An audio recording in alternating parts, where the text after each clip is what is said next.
Hello everyone दोस्तों, कैसे हैं आप सब। आशा करता हूँ आप सब ठीक होंगे। दोस्तों, मैं आज आपको कक्षा 11वीं इतिहास का जो मैंने फर्स्ट पार्ट बना चुका हूँ, इतिहास का जो सेकंड चैप्टर यानी कि मेसोपोटामिया वाला, उसका मैंने फर्स्ट पार्ट बना चुका हूँ। ये सेकंड पार्ट है दोस्तों। यदि आपने फर्स्ट पार्ट देखा नहीं है तो उसे आप जाकर मेरे चैनल पर देख सकते हैं और मैं आपके डिस्क्रिप्शन बॉक्स में लिंक भी गिवन कर दूँगा। तो दोस्तों, आज मैं आपको बताने वाला हूँ जो मेसोपोटामिया का एक पार्ट है, मैंने उसमें ये सब क्लियर कर दिया है। आज मैं आपको यहाँ से शुरुआत करूँगा 8वां पॉइंट से।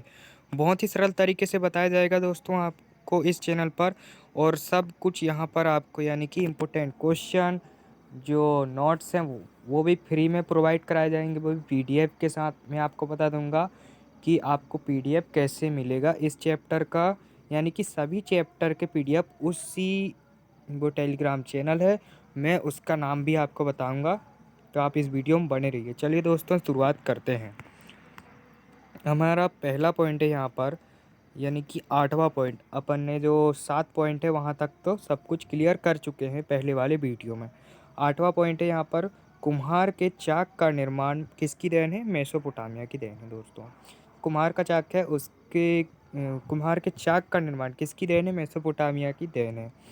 9वां पॉइंट है, मेसोपोटामिया में मुहर एक शहरी शिल्प कृति थी, उसको समझाना है। ये आपको 3 नंबर में आएगा दोस्तों, कि मुहर एक शहरी शिल्प कृति कैसी थी। ये 3 नंबर में आएगा दोस्तों। अच्छे ध्यान से आप यदि सुन लेते हैं तो अभी के अभी आपको याद हो जाएगा, मैं 100% गारंटी देता हूँ। इसका उत्तर आप कुछ इस प्रकार से लिखेंगे।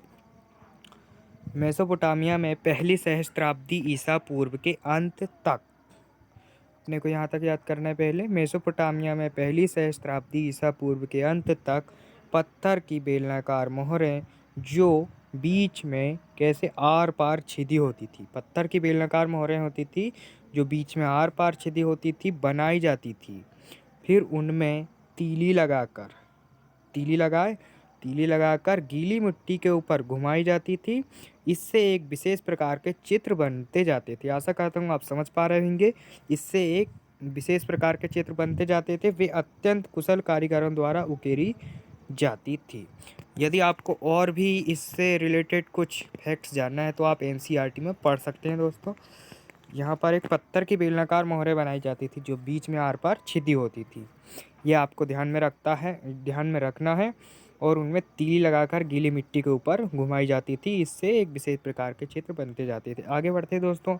अब बात कर लेते हैं हमारा 10वां जो नोट्स है, कि 10वां क्वेश्चन का है। तो 10वां क्वेश्चन है अपना, एकल परिवार यानी कि इंग्लिश में कहते हैं न्यूक्लियर फैमिली। एकल परिवार किसे कहते हैं? तो एकल परिवार उसे कहते हैं जिसमें एक पुरुष और उसकी पत्नी और एक बच्चे शामिल होते हैं। एक पुरुष होना चाहिए, उसकी पत्नी होना चाहिए, बच्चे 1 2 4 10 20 जितने भी हो सकते हैं दोस्तों, यानी कि तो बच्चे होनी चाहिए, उसकी पत्नी होनी चाहिए और पुरुष होने चाहिए। उसे क्या कहेंगे हम इंग्लिश में? न्यूक्लियर फैमिली और हिंदी में एकल परिवार। अब बात कर लेते हैं हम 11वां पॉइंट की। 11वां पॉइंट है हमारा, नगरों की सामाजिक व्यवस्था पर प्रकाश डालिए। तो नगरों की सामाजिक व्यवस्था कैसी थी? नगर नियोजन पद्धति का अभाव था, मतलब कि वहाँ पर कोई कारीगर नहीं थे, मिस्त्री वगैरह नहीं थे। मेसोपोटामिया में नगर भी के मतलब कि वहाँ पर कुछ गली भी नहीं बनते थे, है ना कि नहीं। नगर नियोजन पद्धति का पूरी तरह वहाँ पर अभाव था। अपन दूसरा पॉइंट लिख सकते हैं, होजों का निर्माण किया जाता था। होज अपन ने पढ़े दोस्तों। होज यहाँ पर ये 12वां पॉइंट भी अपने क्लियर हो जाएगा यहीं से। होज जमीन में एक ऐसा गड्ढा होता है जिसमें पानी और मल जाता है, उसे क्या कहते हैं दोस्तों? होज कहते हैं। 2 नंबर में भी पूछा जा सकता है आपके पेपर में, होज किसे कहते हैं? होज उसे कहते हैं, ये एक ज़मीन में गड्ढा होता है जिसमें पानी और मल जाता है। तीसरा पॉइंट, दहलीजों को ऊपर उठाया जाता था। दोस्तों, दहलीजों मतलब डेहरी, अपने यानी कि जो गांव की भाषा है उसमें दहलीज को क्या कहते हैं? दहलीज को कहते हैं डेहरी। तो डेहरी को क्या किया जाता था? ऊपर उठाया जाता था। कारण क्या था दोस्तों? मेसोपोटामिया में जो गली थी वहाँ पर जो घर थे, यानी कि गली के आसपास जो घर थे, वो अपना कचरा, मतलब कि कचरा जो है वो गली में डाल देते थे। तो गली में कचरा इकट्ठा हो जाता था। अब 2-4 साल बाद वो कचरा बिल्कुल घर के पास आते जाता था, तो मतलब कि डेहरी से अंदर आने वाला ही रहता था कचरा। उससे पहले वो डेहरी को क्या करते थे, ऊपर उठा दिया करते थे। तो ये थी। और चौथा पॉइंट है गोपनीयता यानी कि प्राइवेसी। गोपनीयता कैसी बनी रहती थी, मतलब कि जो आंगन है तो वो आंगन घर के बाहर नहीं रहता था, आंगन जो घर के अंदर ही रहता था, है ना कि नहीं। और भी पॉइंट है दोस्तों, मैं आपको बता दूंगा। अभी बाकी तुम इतना ही पेपर में लिखोगे तो बहुत है। ये आपका 4 नंबर में भी पूछा जा सकता है या 3 नंबर में भी आ सकता है दोस्तों ये प्रश्न। 12वां प्रश्न है अपना होज। होज किसे कहते हैं, अपन ने ये कर चुके हैं। होज क्या है। अब मारी, मारी के बारे में बताना है अपने को दोस्तों।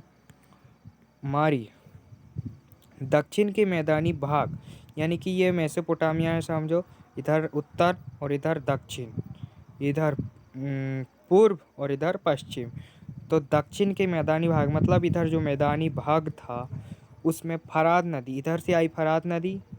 फरात नदी की ऊर्ध्व धारा में स्थित एक नगर था, उसे क्या कहते हैं दोस्तों, उसे मारी कहते हैं। आपसे प्रश्न आएगा कि मारी किसे कहते हैं, तो मैंने बता दिया मारी किसे कहते हैं। अब 14वां प्रश्न है अपना खानाबदोश शहरी जीवन के लिए खतरा थे। खानाबदोश अर्थात मतलब कि आप अगले वाले चैप्टर में पढ़ेंगे। खानाबदोश मतलब यायावर, यायावर समुदाय, जो आपका अध्याय 5 में दिया गया है शायद, उसमें यही खानाबदोश थे। तो ये शहरी जीवन के लिए खतरा किस प्रकार थे आपको बताना है। तो आप इसका उत्तर कुछ इस प्रकार लिख सकते हैं।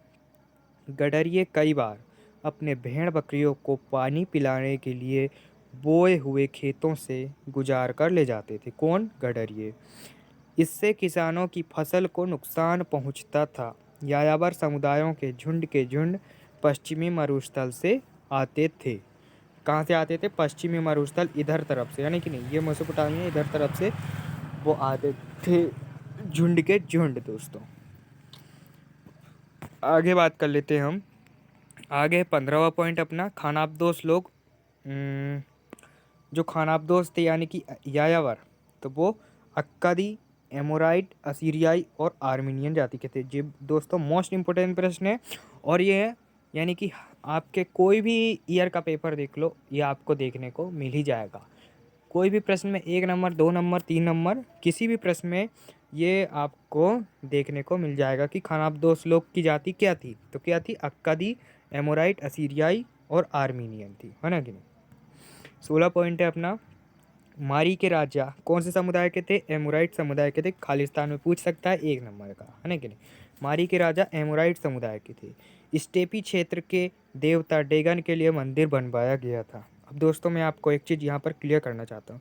ये हो गया अपना मेसोपोटामिया। इधर क्या है, इधर उत्तर, दक्षिण, पूर्व, पश्चिम, है ना कि नहीं। तो स्टेपी क्षेत्र, स्टेपी क्षेत्र, इधर वाला इलाके को क्या कहते हैं, स्टेपी क्षेत्र, और इधर वाले इलाके के रेगिस्तानी क्षेत्र, है ना कि नहीं। तो स्टेपी क्षेत्र में सबसे ज़्यादा खेती हुआ करती थी, है ना कि नहीं। स्टेपी क्षेत्र में, स्टेपी क्षेत्र के देवता डेगन, यहाँ के एक देवता थे, क्या नाम था उनका, डेगन, है ना कि नहीं। तो डेगन का मंदिर मारी में किसने बनाया, मारी में बनाया था मारी के राजा। मारी के राजा ने मारी में डेगन के लिए एक मंदिर बनवाया था, ये आपको ध्यान में रखना है। मारी में राजा जिमरीलिम का राजमहल था, ये आपसे पूछा ही जाता है। कोई भी पेपर देख लो आप, चाहे त्रैमासिक हो, अर्धवार्षिक हो, प्री बोर्ड हो या वार्षिक पेपर, ये आपको देखने में मिल ही जाएगा ये प्रश्न। मारी में राजा जिमरीलिम का राजमहल है। आप यहाँ पर देख सकते हैं, ये इस प्रकार से मारी का राजमहल है। तो ये कितने हेक्टेयर में फैला है, 2.4 हेक्टेयर में, मतलब इसका पूरा क्षेत्रफल है 2.4 हेक्टेयर में ये फैला हुआ है। और इसमें कितने कक्ष है, 260 कक्ष आप यहाँ पर देख पा रहे होंगे। यहाँ पर ऐसे ऐसे करके कितने 260 कक्ष हैं। और कमरा कमरा नंबर 132 इधर पर था, यहाँ पर आप देख पा रहे होंगे। तो यहाँ पर वो विदेशी अतिथि और प्रमुख लोग जो मेन लोग हैं उनसे मिला करता था यहाँ पर दोस्तों। ये बहुत ही मोस्ट इम्पोर्टेंट टॉपिक मैं आपको बता रहा हूँ दोस्तों।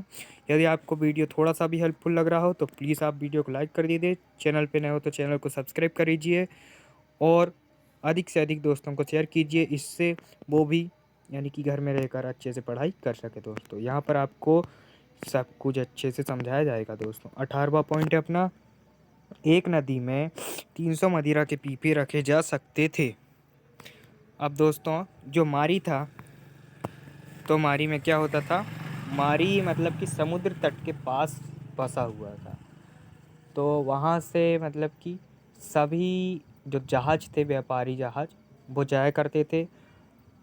तो 300 मदिरा के पीपे एक जहाज में रखे जा सकते थे। अब जो 300 मदिरा के पीपे हैं, तो लदे माल की कीमत का 10% प्रभार वसूला जाता था। जो मारी के अधिकारी थे, अधिकारीगण, वो जाते थे नाव में और वहाँ पर देखते थे कि 300 मदिरा के पीपे हैं कि नहीं।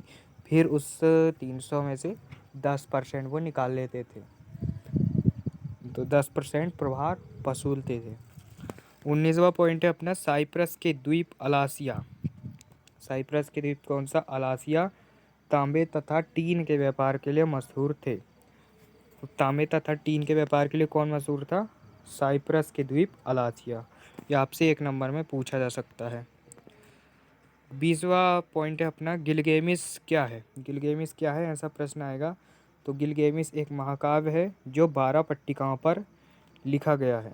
गिलगेमिस क्या है, एक महाकाव्य है जो कितनी पट्टिकाओं पर लिखा गया है, जो 12 पट्टिकाओं पर लिखा गया है। 21वां पॉइंट है अपना, मेसोपोटामिया की दुनिया को सबसे बड़ी देन लिखिए, ऐसा प्रश्न आएगा। तो आप इसका उत्तर कुछ इस प्रकार से लिख सकते हैं, मेसोपोटामिया को दुनिया की सबसे बड़ी देन काल गणना यानी कि समय की गणना और गणित की विद्वतापूर्ण परंपरा है। ये 2 पॉइंट आप लिख सकते हैं आप। काल गणना के क्षेत्र में जैसे 12 महीने हैं, एक साल है तो उसका 12 महीने में विभाजन किया जाता था, और एक महीने का 4 हफ्ते में, और एक हफ्ते का 7 दिन में, और एक दिन का आप तो जानते होंगे एक दिन में 24 घंटे होते हैं, और एक घंटे में 60 मिनट। तो इस प्रकार से वो काल गणना के क्षेत्र में मतलब कि मेसोपोटामिया की देन थी। अब गणित की विद्वतापूर्ण परंपरा की बात कर लेते हैं हम। तो वहाँ पर गुणा, भाग, वर्ग, वर्गमूल और चक्रवृद्धि ब्याज के कुछ सवाल हल करने होते थे उस समय के विद्यार्थियों को। और एक ऐसा सवाल था जो पुस्तक में एनसीईआरटी में भी दिया गया है कि एक खेत का क्षेत्रफल इतना इतना है और वो इतने 1 अंगुल पानी में डूबा हुआ है, तो पानी का आपको आयतन बताना है। तो आप इसका भी उल्लेख कर सकते हैं अपने उत्तर में। 22वां पॉइंट है, असुरबनिपाल। असुरबनिपाल कौन था, असुरबनिपाल असीरिया का शासक था। इसने अपनी राजधानी कहाँ बनाया था, राजधानी बनाया था निनवे में। असुरबनिपाल, ये 1 नंबर में हमेशा पूछा जाने वाला क्वेश्चन है दोस्तों, आप इसे अच्छे से देख लीजिए। असुरबनिपाल कौन था, ये असीरिया का शासक था। इसने अपनी राजधानी निनवे में बनाया था, और वहीं पर अपनी राजधानी में एक पुस्तकालय बनवाया था इसने, जिसमें 1000 मूल ग्रंथ थे और 30,000 क्या थी, पट्टिकाएँ थी। आपको ध्यान में रखना है। अब नेबोनिडस कौन था, नेबोनिडस था स्वतंत्र बेबीलोन का अंतिम शासक था ये। 24वां पॉइंट है अपना, सिकंदर ने बेबीलोन को कब जीता था, 331 ईसा पूर्व में। मैसिडोन राज्य के राजा कौन थे, सिकंदर थे। और यूनानियों को क्या कहा जाता था, हेलेनीज कहा जाता था। तो यूनानीकरण मतलब हेलेनाइजेशन, ये 3री शताब्दी में हुआ था यूनानियों का। मतलब कि यूनानीकरण कब हुआ, 3री शताब्दी में। ये एग्ज़ाम की दृष्टि से उतने महत्वपूर्ण नहीं है, पर नॉलेज की दृष्टि से तो इम्पोर्टेंट ही है ही।